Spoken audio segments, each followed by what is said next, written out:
লড়াইয়ে যারা পাশে দাঁড়িয়েছেন। কি বলতে পারি আপনাদেরকে? আপনাদেরকে শুধু আমরা বলতে পারি লাল সেলাম। আর আপনাদেরকে আমরা কথা দিতে পারি যে সাহসে, যে আশায়, যে প্রত্যাশায় এবং যে লড়াইয়ের মেজাজে মাটিতে টিকে থাকার জন্য আপনারা এই লড়াইকে সাহায্য, সমর্থন আর এগিয়ে নিয়ে যাবার রাস্তা দেখেছেন, আমরা আপনাদেরকে কথা দিতে পারি এই লড়াইয়ের মাটি থেকে 1 ইঞ্চি জায়গা আমরা ছেড়ে দেব না। তাই আপনাদের কাছে আমাদের আবেদন, এরা অনেক কথা বলে, কে ওই বলছে আপনি কে বলবেন, ওই बलছে আপনি কে বলবেন। आज हम लोग इस ब्रिगेड का मैदान से वो जो लोग बोलते हैं खुद को कि আমরা পশ্চিমবঙ্গের বিরোধী দলনেতা, পশ্চিমবঙ্গের বিরোধী, আজ আমরা আপনাদেরকে ব্রিগেডের মঞ্চ থেকে চ্যালেঞ্জ করছি, अगर दम है তো বিধানসভার ভেতরে বিধানসভা স্পিকারের কাছে যে আপনাদের বিধায়কগুলো বিধানসভার ভেতরে বিজেপি আর বিধানসভার বাইরে গোটা রাজ্যে দিদিমণির কোলে দোল খাচ্ছে, যদি দম থাকে তো স্পিকারের কাছে তাদের এমএলএ শিপগুলো ক্যান্সেল করার জন্য আবেদন করে আসুন, হাওয়া টাইট হয়ে যাবে। বন্ধুরা, আশা করব আপনারা সকলে ভালো আছেন। আপনারা দেখছেন আজকের রাজনীতি।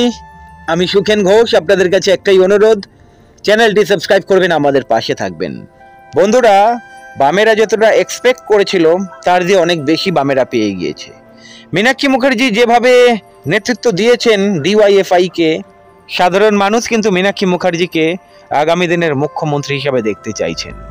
তবে দেখুন, মীনাক্ষী মুখার্জিকে আরও অনেক পরীক্ষা দিতে হবে, মীনাক্ষী মুখার্জিকে আরও শক্ত হাতে হাল ধরতে হবে, সংগঠনকে ফিরিয়ে আনতে হবে গোটা পশ্চিমবঙ্গে। আর আপনারা জানেন মীনাক্ষী মুখার্জিকে ক্যাপ্টেন বলেছেন স্বয়ং বামফ্রন্টের চেয়ারম্যান বিমান বসু। আপনারা জানেন অকপটে স্বীকার করে নিয়েছেন সিপিআইএম রাজ্য সম্পাদক মোহাম্মদ সেলিম, মীনাক্ষী মুখার্জি বামেদের মুখ। বন্ধুরা, এবারে পশ্চিমবঙ্গে যে 42টা লোকসভা আসনে নির্বাচন হবে, হাড্ডাহাড্ডি লড়াই কিন্তু হবে। যে কটা জেলা দেখতে পাচ্ছেন, দেখুন ব্রিগেডে বুঝতেই পাচ্ছেন দার্জিলিং জেলা থেকে কয়েক হাজার মানুষ এসেছিল। আমি ভিডিও ছেড়েছি, আপনারা নিশ্চয়ই লক্ষ্য করেছেন, যেখানে দার্জিলিংয়ে বামেদের সংগঠন শক্তপোক্ত নয়। ব্যারাকপুর লোকসভা কেন্দ্র, আপনাদেরকে বললাম এই ব্যারাকপুর লোকসভা কেন্দ্র থেকে দেখবেন বামেরা দারুণ রেজাল্ট করবে এবারে। শুধু ব্যারাকপুর লোকসভা কেন্দ্র নয়, হুগলি লোকসভা কেন্দ্র থেকেও আপনাদেরকে বললাম বামেরা দারুণ রেজাল্ট করবে। বন্ধুরা, যে কটা জেলা আপনারা দেখছেন, দেখুন অনুমান আপনারাও করতে পারছেন। আপনারা হয়তো অনেকে ভাবছেন বামেরা হয়তো অ্যাকচুয়ালি কি বলুন তো, যেভাবে আপনাদের ভাবানো হয় সেইভাবেই আপনারা ভাবছেন, যেটা আপনারা দেখছেন অ্যাকচুয়ালি সেটাই আপনারা ভেবে নিচ্ছেন হ্যাঁ হতে পারে এই বাম শূন্যই যাবে। আপনারা জানেন কিছু রাজনৈতিক বিদ রয়েছেন যারা শুধু টিএমসি বিজেপি করে যান, বামেদের কথা একটুও বলেন না। বামেরা যে রাস্তায় রয়েছে, কোর্টে লড়ছে, একবারও বলেন না, শুধু টিএমসি বিজেপি করে যান। তারা অ্যাকচুয়ালি আপনাদেরকে ভুল দেখাচ্ছে, আপনারা ভুল দেখছেন। তারা আপনাদেরকে দেখাচ্ছে বিজেপি এবং টিএমসির মধ্যে লড়াই। একটা জিনিস মনে রাখবেন, 2014-তে বিজেপি 2টো আসন পেয়েছিল লোকসভাতে, সেখান থেকে বিজেপি যখন 2019-এ 18টা আসন পেতে পারে, 2021-এ 77টা এমএলএ পেতে পারে, তাহলে খেলা যে কোনো মুহূর্তে ঘুরে যেতে পারে। সেটা হয়তো ওই স্ট্রিম মিডিয়া, মানে বিক্রি হয়ে যাওয়া মিডিয়া হয়তো আপনাদেরকে দেখাচ্ছে না, এটাই বাস্তব। হয়তো চাপে পড়ে, সোশ্যাল মিডিয়ার চাপে পড়ে যেভাবে বাম ঝড় আছড়ে পড়েছে, মীনাক্ষী মুখার্জির ঝড় আছড়ে পড়েছে, বামেদের ব্রিগেড দেখাতে বাধ্য হয়েছে। আপনারা হলদিয়ায় দেখেছেন না এই কোঅপারেটিভ নির্বাচনে কিভাবে জয় ছিনিয়ে নিল টিএমসির হাত থেকে। টিএমসি মাত্র 3টে আসন পেয়েছে, বামেরা 12টা, আর বিজেপি একটাও আসন পায়নি। ইঙ্গিত কি পাচ্ছেন? হাওয়া ঘুরবে। অনেকেই বলছেন এ ছোটোখাটো নির্বাচন, পাত্তা দিচ্ছে না।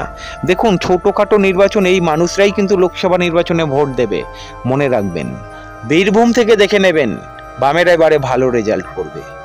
বর্ধমান পূর্ব লোকসভা কেন্দ্র, বর্ধমান দুর্গাপুর লোকসভা কেন্দ্র আপনারা দেখে নেবেন, বামেরা ফাটাফাটি রেজাল্ট করবে। আর যাদবপুর লোকসভা কেন্দ্র আমি যেটা অনুমান করতে পারছি, বা যেটা বুঝতে পারছি এবারে কিন্তু বাম হাওয়া খুবই চলছে যাদবপুরে।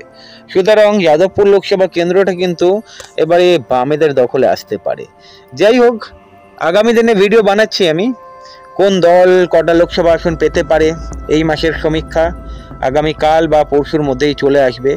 দেখুন, যেই সমীক্ষা করব পুরোটাই বর্তমান পরিস্থিতির উপরে বিবেচনা করেই করব। তবে এটুকু বলতে পারি, বাম ঝড় চলছে।